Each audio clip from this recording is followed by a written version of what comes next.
Hi, it's starting out with Wave Over Recipes. I want to do a quick air fry Q&A with you about something that people often ask me about. And this is usually folks who just got a brand new air fryer and they're wondering about this problem, or they think they've got a problem and they want to know how to resolve it. And what they think is a problem is that they just finished cooking, the cook time just finished, or they just hit the power button or something, thought to turn it off, and they still hear a fan going or something. They think there's something still running. They still hear a fan spinning or something, and they want to know how to stop it, how to stop this fan that they hear spinning in this cooker that just finished cooking or that they just turned off. You just turned it off. Why is something still running?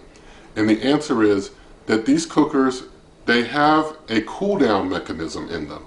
They need to cool down.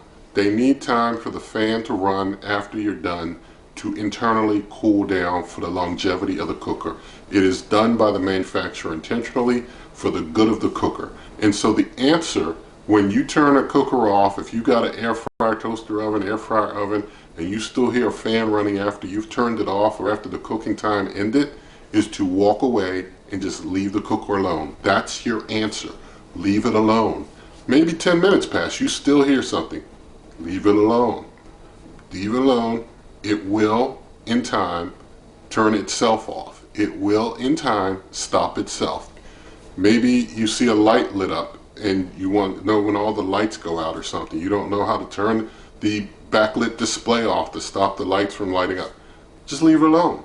It'll go into sleep mode on its own. Give it time. It'll do it itself.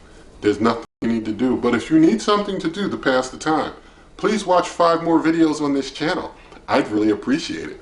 And hey, it may help you learn some more about cookers. But all the same, my point is, give the cooker the time it needs to do its thing. They are different types of cookers that have different types of cool down mechanisms, different types of ways to go into their in cooking type of mode in their phases to finish up a cook for the longevity of the cooker. It's for everybody's own good. You know, when that fan needs to do a cool down, let it do a cool down. It can get hot and, you know, do your cooking for you real quick. But then it needs time to cool down. Let it do that. Just walk away from it. Let it do its thing. You know, if you got one that's got a display backlit and you want to know how to turn that display off, just walk away from it, give it time, and it'll be cool. You can watch the videos on this channel in the meantime to pass your time. But with all that said, I do hope that you did enjoy this video and that it does help you to use your cooker more effectively. And with all that said, in the video description you can find ways to help this channel. Also, if you like this video, please give it a thumbs up. Share the video with a friend, leave comments, subscribe to this channel, hit that notification bell, and good eating.